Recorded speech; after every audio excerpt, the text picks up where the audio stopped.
Now next question is, find all pairs of consecutive odd positive integers both of which are smaller than 10 such that their sum is more than 11।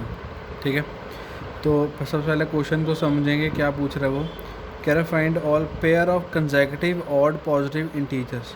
हमें निकालने हैं consecutive odd numbers integers और वो positive हों, जो दोनों 10 से छोटे हों लेकिन उनका जो सम है वो 11 से बड़ा होना चाहिए।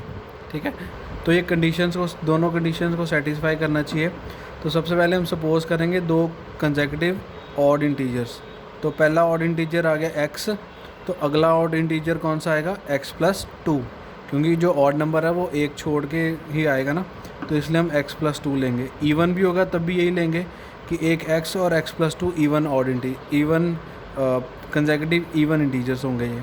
ठीक है, सो मेरी पहली कंडीशन क्या है, कह रहा है कि दोनों जो है वो 10 से छोटे होने चाहिए।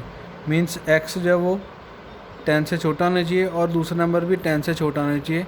फॉर द टाइम बीइंग हम x को लेस देन 10 मान लेते हैं। ठीक है, ये होगी इक्वेशन नंबर 1। ठीक है, अब कह रहा है such that their sum is more than 11। किसका किसका सम? इन दोनों का सम, x का और x+2 का सम 11 से ज़्यादा होना चाहिए। तो मोर मीन्स ग्रेटर देन 11। तो यहाँ से एक x की वैल्यू आएगी 2x, 2 उधर चला गया, 11 - 2 कितना आ जाएगा 9, और x की वैल्यू आ गई 9/2 दैट इज़ 4.5। तो 4.5 से बड़ा इंटीजर कौन सा है? क्योंकि मुझे दिया गया ना कि ये इंटीजर्स हैं, है ना, तो 4.5 से बड़ा इंटीजर कौन सा होगा?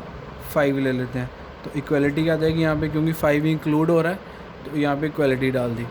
ठीक है, ये इक्वेशन नंबर 2 होगी। ठीक है, अब देखो दो कंडीशन है, एक ये है कि x जो है वो ग्रेटर देन 5 होना चाहिए, x लेस देन 10 होना चाहिए, और एक और है कि x इज़ ऑड ऑल्सो,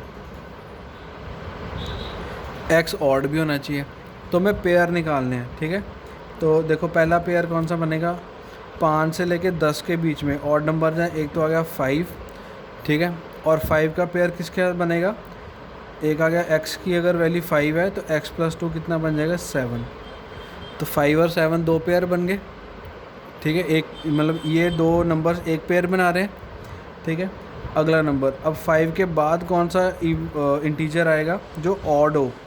तो आएगा 7। ठीक है, अब 7 के साथ नंबर कौन सा आएगा? 7+2 11। एक पेयर ये भी हो सकता है। ठीक है, उसने बोला ना फाइंड ऑल द पेयर्स, तो एक पेयर ये हो गया, एक पेयर ये हो गया। अब एक और देखते हैं, अब 7 से बड़ा और 10 मतलब 5, 7 के बाद और 10 से पहले एक और इंटीजर आता है, कौन सा? 9। ठीक है, अब 9 के साथ कौन सा नंबर आएगा? 9+2 11। बट ये पेयर नहीं बनेगा। ये पेयर क्यों नहीं बनेगा? क्योंकि उसने बोला था कि both are smaller than 8, sorry both are smaller than 10। तो दोनों 10 से छोटे होने चाहिए। ठीक है, तो इसलिए 10 से छोटे होने चाहिए, तो ये 10 से बड़ा आ रहा है, इसलिए ये पेयर नहीं बनाएगा। तो फिर therefore required pairs are these two, these are the two required pairs। okay।